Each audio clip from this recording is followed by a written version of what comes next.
Et dans la grande table des idées aujourd'hui, préparée par Lucas Bretonnier et Laura Dutèche-Pérez, nous sommes en compagnie des sociologues Nadège Vezina, professeure à l'Université Paris 8, directrice scientifique de l'ANR Stras Travail Santé Sociale, et de Nicolas Duvou, également professeur à l'Université Paris 8, président du comité scientifique du Conseil national des politiques de lutte contre la pauvreté et l'exclusion et rédacteur en chef de lavidesidées.fr. Ensemble, ils coordonnent l'ouvrage La santé sociale dans la collection La vie des idées au PUF, une réflexion sur des pratiques et des formes d'organisation, maisons et centres de santé qui cherchent à articuler social et sanitaire et placent la santé au fondement même de la solidarité. Bonjour à tous les deux.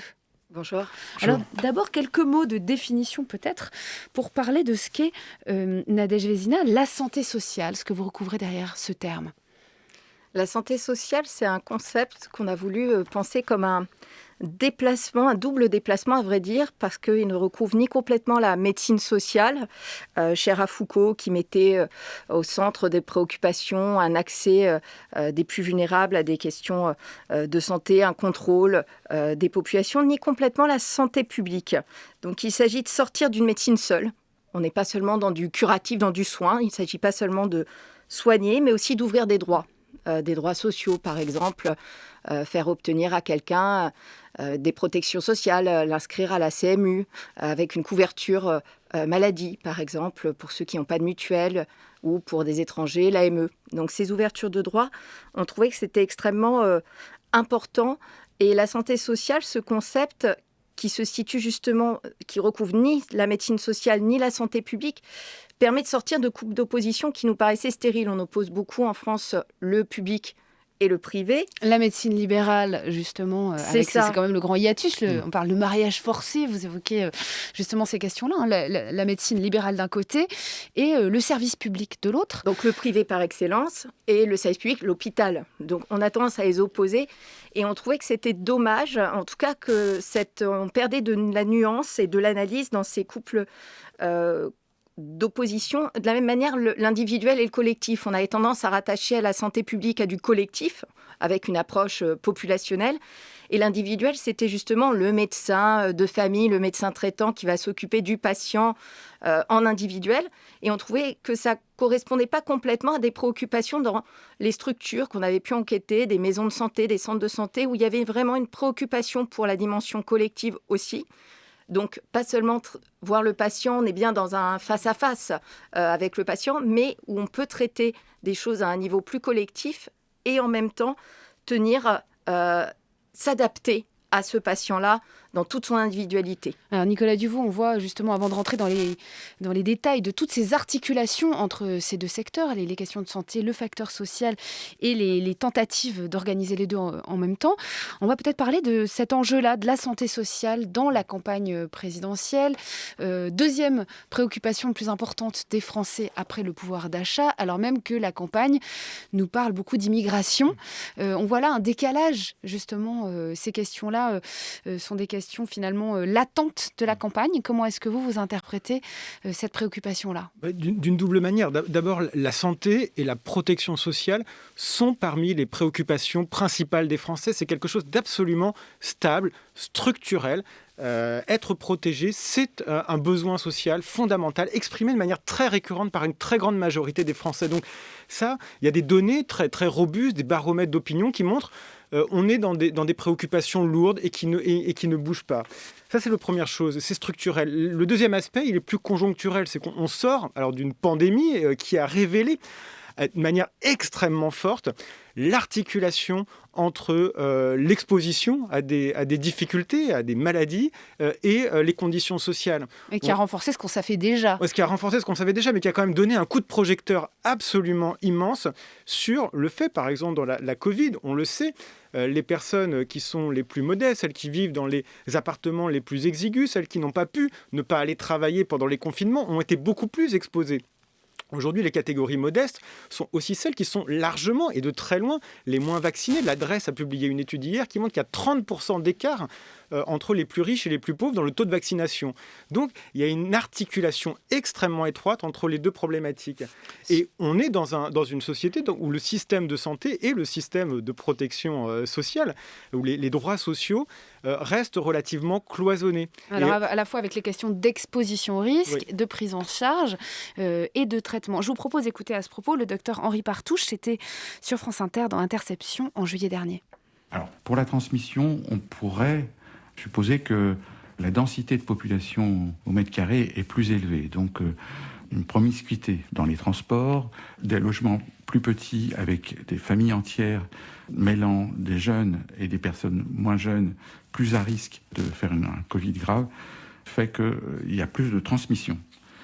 Pour la mortalité, ça peut être expliqué par les facteurs de risque de mortalité. Le diabète, l'hypertension, l'obésité, les cancers, la cirrhose et autres. En Seine-Saint-Denis, la prévalence du diabète est de plus de 8%, une fois et demie le niveau national. Pour l'obésité, on est à 20%, c'est 3 points au-dessus de la moyenne nationale. Quand on est pauvre, on n'achète pas du poisson, des légumes, et on n'a pas une alimentation diversifiée. On mange des pâtes, des sucreries, on déclenche une obésité. Donc, non seulement on est infecté plus facilement par le virus, mais dès lors qu'on est infecté, on a plus de chances de faire une forme grave. On sait que les meilleurs systèmes de santé et les résultats en santé sont d'autant plus efficaces que les soins primaires sont de bonne qualité. En Seine-Saint-Denis, on a une démographie médicale très basse et on œuvre pour recruter des médecins, mais c'est trop lent. Alors on retrouve Nicolas Duvaux à travers cet exemple du virus, les grandes problématiques autour de la santé et des milieux sociaux du 19e siècle, en fait, depuis les villes, depuis l'industrialisation, les conditions de travail, l'exposition, les différences de conditions de vie qui génèrent des problèmes de santé. Donc on voit bien que ces problèmes sont connexes. Oui, ces problèmes sont connexes et c'est pour ça que dans l'introduction de cet ouvrage, dans l'article que nous avons coécrit, Nadège Vézina et moi, nous avons souhaité revenir à des écrits de Michel Foucault qui, en analysant la naissance de la médecine sociale, montrait comment on avait dans un contexte qui était un contexte d'urbanisation, avec la présence des classes laborieuses au cœur des grandes agglomérations et d'industrialisation, il y avait tout un ensemble de réflexions sur comment est-ce qu'on prend en compte l'environnement direct des populations pour essayer d'agir sur elles. Et finalement, l'intérêt des analyses de Foucault, c'était de montrer finalement comment ces techniques, ces formes d'intervention du pouvoir médical étaient finalement des adjuvants de la libéralisation, de l'industrialisation, d'une espèce de contrôle des populations.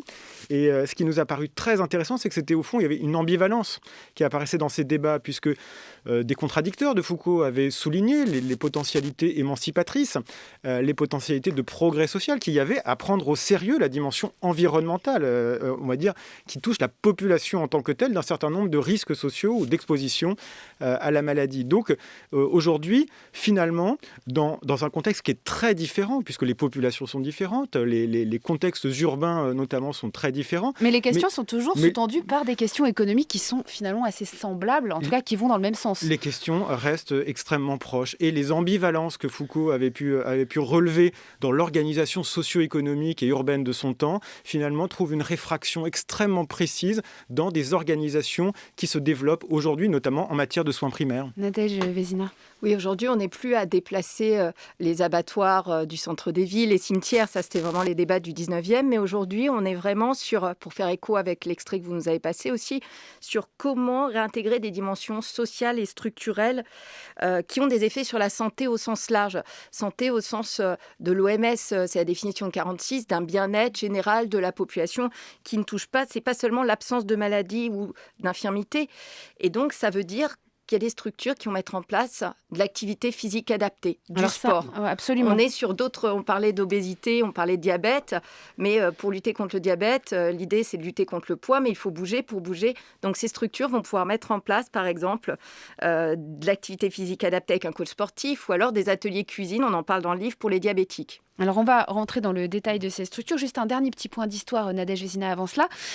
Cette médecine libérale à laquelle on faisait allusion, qui semble s'opposer à la socialisation du soin, à ce que vous avez pu développer par ailleurs, elle va évoluer dans les années 60 avec l'intervention d'une sorte de dichotomie entre les conventionnés et les non conventionnés. Et donc, il va y avoir une sorte de régulation de la médecine de ville autour des prix et des pratiques. Peut-être quelques mots de ce phénomène-là qui est en train d'évoluer aujourd'hui encore. Bien, c'est la médecine en France, il y a quelque chose qui est extrêmement particulier, c'est qu'on est avec des médecins libéraux qui sont majoritaires, qui ont historiquement été majoritaires. Vous avez parlé de la médecine conventionnelle, c'est vrai que c'est important, tout le monde ne le sait pas, mais les structures qui sont les plus accessibles, c'est ceux qu'on appelle les médecins conventionnés secteur 1. Donc quand vous payez une consultation, c'est 25 €, elle sera remboursée en totalité par la sécurité sociale. Mais vous avez un ensemble de médecins qui ne sont pas de secteur 1, donc secteur 2, c'est-à-dire qui font des dépassements d'honoraires. Libre. Ou libre.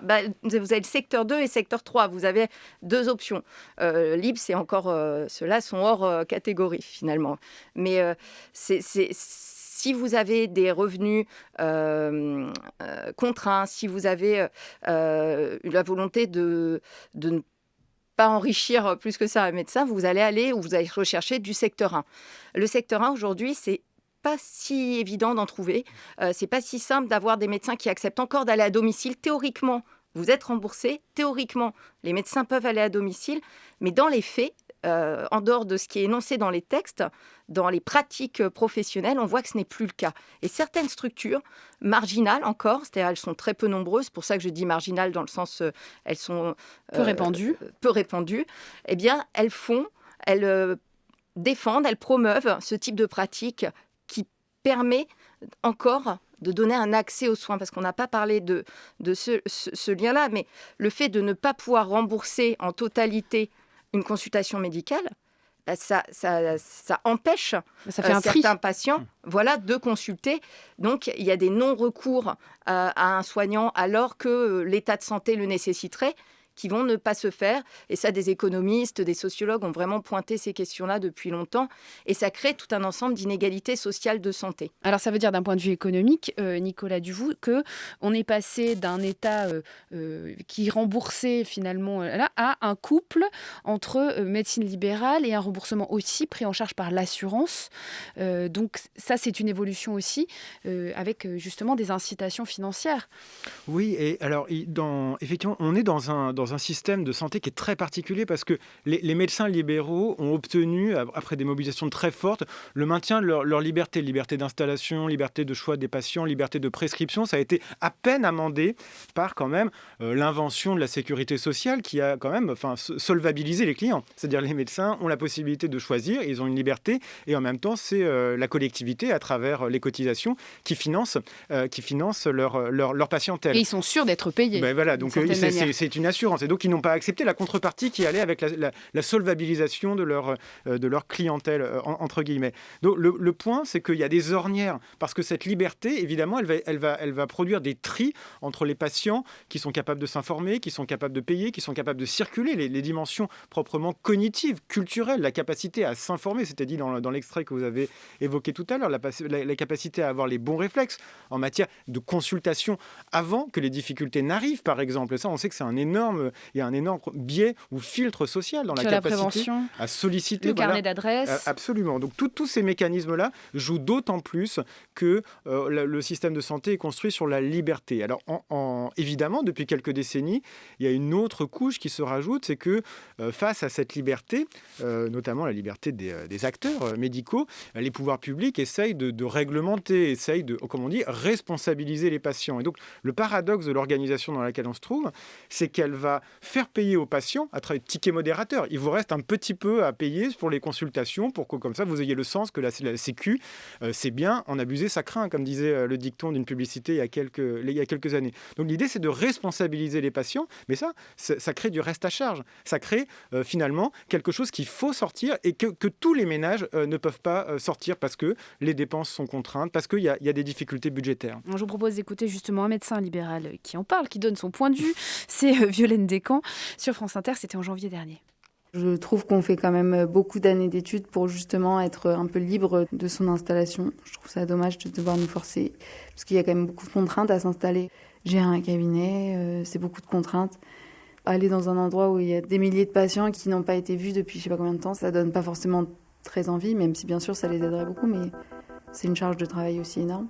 Plus tard, j'ai pas envie de travailler 6 jours sur 7 en finissant à 21h tous les soirs. Il faut pouvoir avoir une vie à côté, sinon ça vaut pas forcément le coup. Nadège Vézina, on parlait du point de vue des médecins libéraux. Alors là, on l'a, justement. Alors, que pensez-vous de ce qui vient d'être dit et qui évoque une autre question, qui est celle aussi de l'emploi du temps, des nouveaux choix que font les jeunes générations de médecins? On voit bien qu'avec ce qu'on a dit, qu'il y a une recomposition, que l'intérêt du patient et l'intérêt du médecin ne se rencontrent pas forcément en tant que patient, donc usager d'un système de soins, en tant que professionnel, c'est pas les mêmes attentes. On est dans un contexte global, ça a été dit par Nicolas, de limitation des dépenses de santé, parce que c'est des strates qui se mettent en place. La liberté d'installation, c'est vraiment la charte de 27. La limitation des dépenses de santé, c'est l'ONDAM, c'est 96, c'est les lois Juppé. Et là-dessus, se mettent en place, puisqu'on ne peut pas forcer les professionnels à s'installer quelque part. Pour l'instant, c'est un choix qui n'a pas complètement été effectué. On va responsabiliser les patients, on va essayer d'agir sur les patients.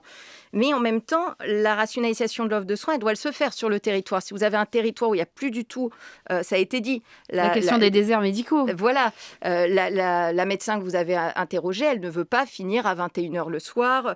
C'est extrêmement compliqué. C'est déserts médicaux, mais pas que. C'est aussi les territoires qui vont être relégués, entre guillemets. Et pourtant, le médecin, les soins de proximité, c'est central dans la vie d'une commune parce que vous avez toujours... Sur les places des villages, c'est un peu une image d'Épinal, mais vous avez la mairie, le bureau de poste, l'école, et puis le cabinet médical ou la maison de santé ou le centre de santé avec la pharmacie pas loin.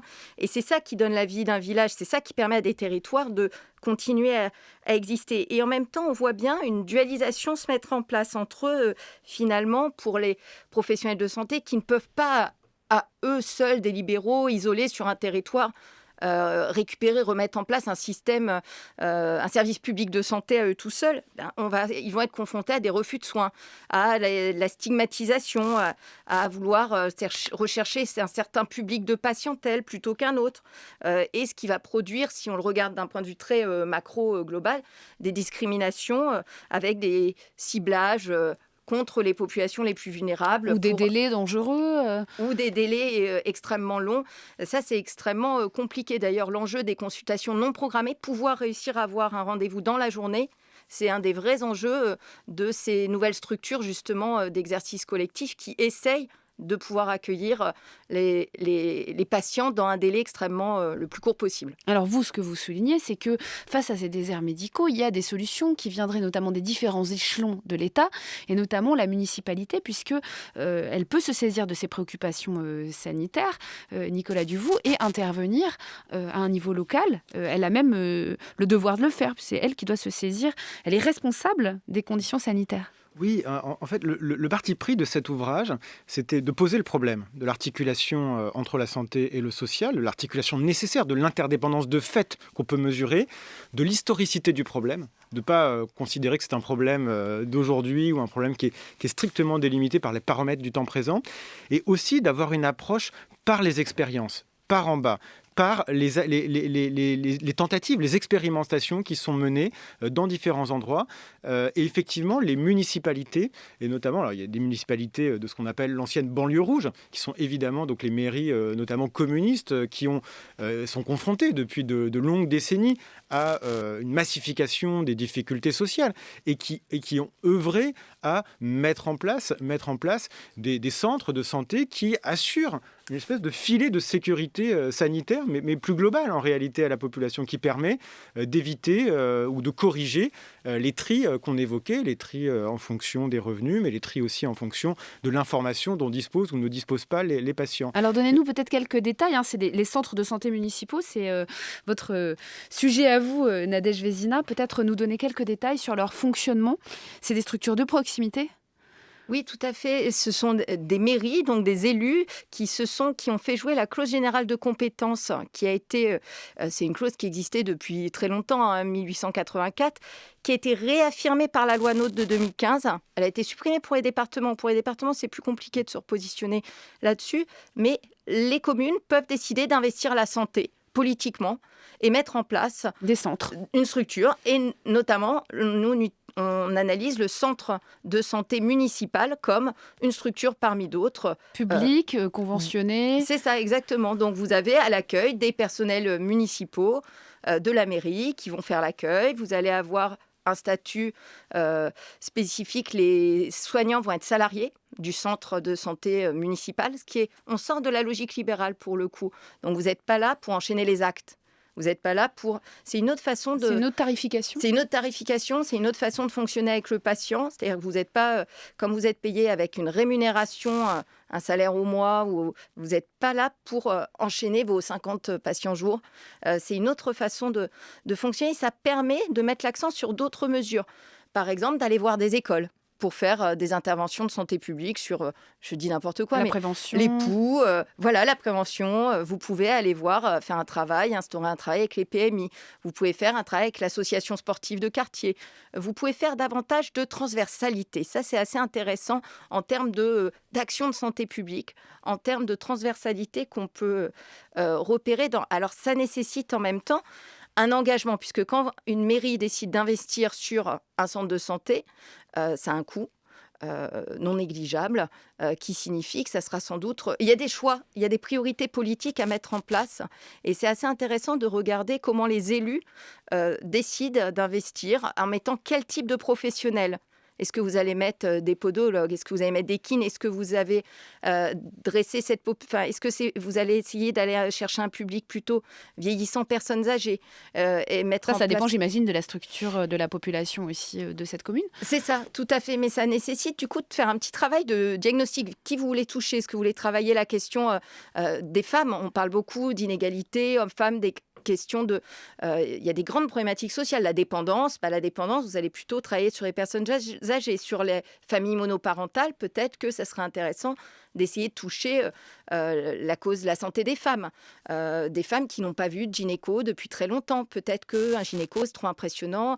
En passant par un médecin généraliste, une femme qui a un diplôme universitaire spécialisé en gynéco, ça sera plus doux, plus une approche qui permettrait d'aller vers des patients qui n'ont plus vu de soignants ou qui en voient depuis longtemps. Alors, autre question, Nadège Vézina, il y a les maisons pluriprofessionnelles de santé. Et là, on voit finalement qu'on peut trouver des points de jonction entre la question de la médecine libérale et la question du service public, avec finalement une sorte d'adéquation, puisque, pour ne pas non plus taper sur les médecins, on voit bien que du côté de la médecine libérale, elle évolue aussi vers une forme de salariat, vers des choix mixtes et vers une volonté aussi d'offrir une meilleure qualité de soins. Oui, tout à fait. Il y a une volonté vraiment d'offrir un travail de qualité. Je crois qu'en tant que sociologue du travail, on voit des choses sur la volonté, le travail bien fait. Et dans ces structures, il est important d'être présent pour ces patients, pour travailler dans de bonnes conditions. Donc travailler moins d'heures, ça peut être aussi finalement une dimension sociale. Ça dépend comment c'est appréhendé, Nicolas Duvaux. Oui, effectivement, c'est par rapport à cette image du médecin de famille qui était disponible 24 heures sur 24, 7 jours sur 7. Ça a été évoqué dans l'extrait d'entretien de la médecin que vous avez diffusé tout à l'heure. Elle disait, mais moi, je ne veux pas vivre intégralement pour mon métier. Et donc, paradoxalement, ces structures, comme les maisons de santé pluriprofessionnelles, vont offrir un cadre qui permet de réguler les heures de travail qui sont consacrées à l'activité, vont permettre aussi on va dire, de limiter ou de faire baisser la barrière entre des univers de la médecine libérale et de la santé plus collective. Et aussi de désengorger les hôpitaux. Je vous propose d'écouter Caroline Brémaud, la chef de service des urgences du centre hospitalier de Laval. C'était le 26 janvier dernier. La situation aux urgences, elle est compliquée parce qu'on manque de médecins, parce que nos locaux sont plus adaptés, parce qu'on n'accueille pas les gens dans des conditions dignes. Du coup, on écœure les médecins qui sont en place et du coup, ils s'en vont. Mais la situation, elle est compliquée parce qu'en amont, on est dans un désert médical et que le flux de patients il retombe souvent sur les urgences parce que les gens n'ont pas d'autre choix. On est à la fois le premier recours et à la fois le dernier recours parce que quand il n'y a plus d'autres solutions, qu'est-ce qu'on fait? Faites le 15, allez aux urgences. Et donc, si on ne travaille pas sur le flux d'amont Et sur les déserts médicaux, avec une obligation d'installation, on n'y arrivera pas. Pendant des années, les politiques ont dégraissé l'hôpital public. Il y avait des fermetures de lits. Maintenant, on a envie de rouvrir des lits, mais on n'a plus de soignants pour s'occuper des gens. Ils partent faire autre chose parce qu'ils sont écœurés, parce que les ratios soignants-patients sont complètement aberrants, qu'on a déshumanisé le soin et que le premier médicament, c'est l'humain et que la seule chose qui va nous sauver, c'est de remettre de l'humain dans notre métier parce qu'on fait un métier de passion.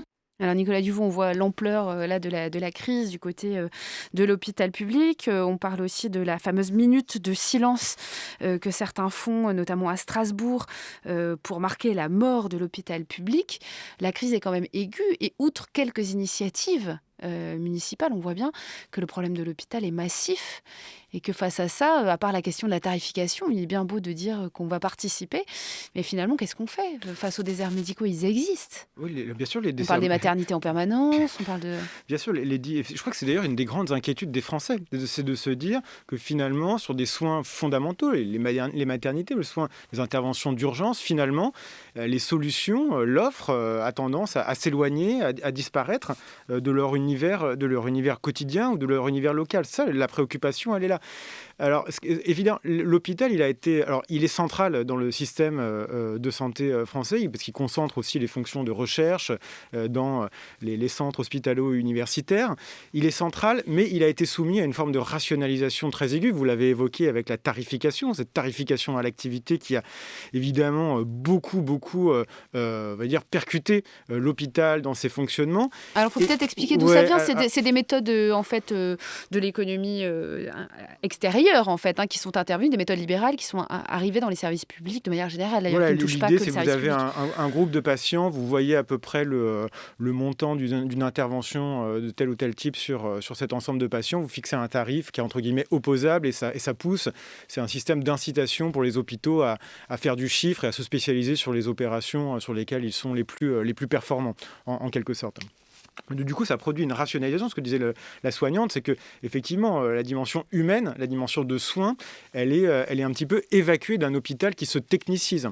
Et du coup, ça pose la question, en fait, et c'est là que les solutions qu'on a travaillées sont intéressantes, en tout cas qu'elles appellent à être investiguées. C'est que sans doute une partie de la solution vient de l'extérieur de l'hôpital, des structures qui, en amont, peut-être idéalement de manière préventive, vont chercher à assurer une prise en charge de proximité des soins des populations pour éviter que finalement l'hôpital soit la caisse de résonance de toutes les difficultés. Donc refaire un maillage finalement, mais comment est-ce qu'on peut refaire un maillage sans forcer, contraindre les médecins à s'installer dans des zones qui ne sont pas prévues? Alors est-ce que c'est uniquement les centres de santé qui vont balayer à tout?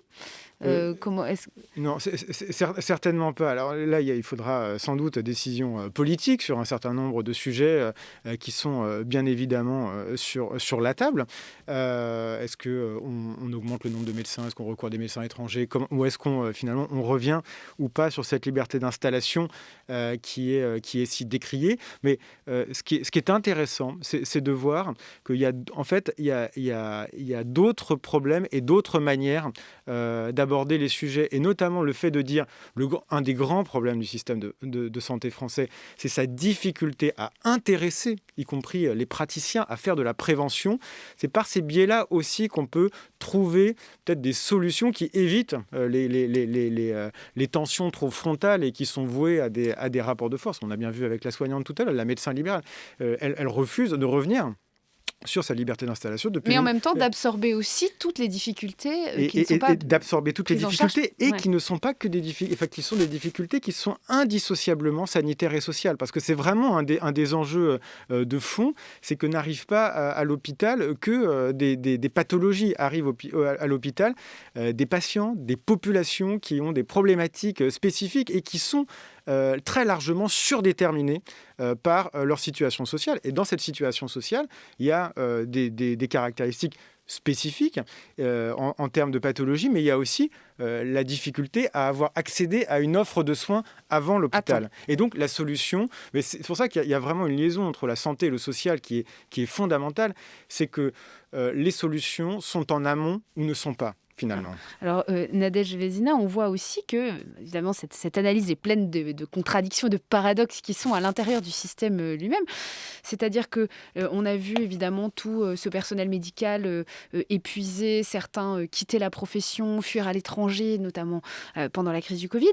Mais on voit aussi une certaine attraction, malgré tout, des professions médicales du côté des lycéens, depuis qu'il n'y a plus de concours pour être infirmier, mais un choix sur dossier, une volonté aussi d'ouverture du numerus clausus. Donc, il n'y a pas non plus de répulsion pour ces professions-là, de rejet, mais des aménagements sont indispensables. Le sens du travail autour de la valeur santé, le soin, c'est quelque chose d'extrêmement attirant, attractif. Et en même temps, ce qui est très intéressant, je vais revenir un point, si vous me permettez, sur le rapport à l'hôpital, parce que l'hôpital, on est quand même sur de la médecine de spécialisation, avec de la médecine d'organes. Dans les structures généralistes, de médecins généralistes, on est plutôt sur une médecine globale, ce qui est extrêmement adapté aujourd'hui à nos enjeux de vieillissement, de population avec des maladies chroniques, de la polydépendance. Et ce qui devrait être travaillé, ce qui serait intéressant, c'est l'articulation ville-hôpital. On en parle beaucoup, on parle beaucoup de ce virage ambulatoire. C'est une thématique qui revient. On parle aussi des EHPAD, avec le scandale récent qu'il y a eu, et du maintien à domicile. Donc tout ça se rejoint. Mais tout à fait. La HAD, l'hospitalisation à domicile, qui éviterait des hospitalisations. Et tout ça rejoint finalement sur le sens, je vais revenir sur le sens du travail, la qualité du travail, la qualité de ce qu'on fait. Comment éviter une réhospitalisation ? En faisant tous les tests nécessaires pour que le patient soit bien pris en charge dès la première fois qu'on va le voir. Pour travailler, je crois, les transitions, les entrées, les sorties d'hôpital, c'est extrêmement compliqué parce qu'on ne sait plus si le monsieur il est chez lui, à l'hôpital, s'il en est sorti. Donc, il y a un travail de coordination entre les différents acteurs de soins. Et finalement, la santé sociale, ça pourrait être une manière aussi de passer de pratiques qui sont des pratiques aujourd'hui solitaires à des pratiques qui seraient solidaires. Alors, est-ce que justement, Nicolas Duvou, l'arrivée de la technologie par-dessus ça, l'invention d'applications, pour ne pas les citer, qui permettent de trouver des médecins à proximité, démocratise finalement, on l'a vu pour le vaccin, ce que ça a pu faire. Est-ce que finalement ça peut pas être une utilisation qui irait dans le sens de cette santé sociale, avec aussi des nouveaux centres médicaux, avec tout un tas de jeunes médecins qui gardent le dossier médical de manière collective, qui y ont tous accès, donc une simplification finalement. Sans doute, il y a énormément de potentiel, mais je dirais peut-être pour les populations qui sont déjà relativement bien intégrées dans le système de santé aujourd'hui. C'est-à-dire c'est celles qui n'ont pas de difficulté d'accès, pour qui les technologies, cette diffusion de l'information va permettre de fluidifier un certain nombre de choses. Mais on pourrait les suivre. On voit bien que quand il y a eu des cas de contamination de Covid, c'est ce qui s'est passé. La sécurité sociale s'est donné moyen de suivre des populations. Bien sûr, mais vous aurez remarqué aussi que quand on a ouvert des places de vaccination, ce sont des patients ou des gens inquiets, fortunés de l'Ouest parisien, qui sont venus prendre les places dans les centres de santé de Seine-Saint-Denis, invitant les acteurs à dire attention, il faut du temps, il faut aller vers les populations, il faut prendre vraiment en compte les difficultés spécifiques, ne serait-ce que d'information, à leur faire comprendre. Aujourd'hui, l'adresse, donc le service statistique du ministère et l'INSERM ont publié des études qui montrent à quel point la confiance dans les institutions était dégradée dans de larges parties de la population. La santé sociale, c'est aussi de se dire, on ne fait pas que du soin, que du curatif. On considère qu'il faut aller vers les populations, aller à leur contact. Qu'il y ait un lien avec le corps médical. Pour qu'il y ait un lien et pour qu'aussi ce soit un maillon de la grande chaîne des solidarités, pour le dire simplement. Merci Nicolas Duvou et Nadège Vézina. Merci à tous les deux d'avoir été parmi nous aujourd'hui. Je rappelle le nom de l'ouvrage, La santé sociale, dans la collection lavidesidées.fr au PUF. L'émission d'aujourd'hui a été préparée par Anna-Livia Marchaison, à la réalisation Thomas Beau, à la technique Jean-Guilain Mège. Je vous rappelle que cette émission est disponible en réécoute et en podcast sur le site franceculture.fr.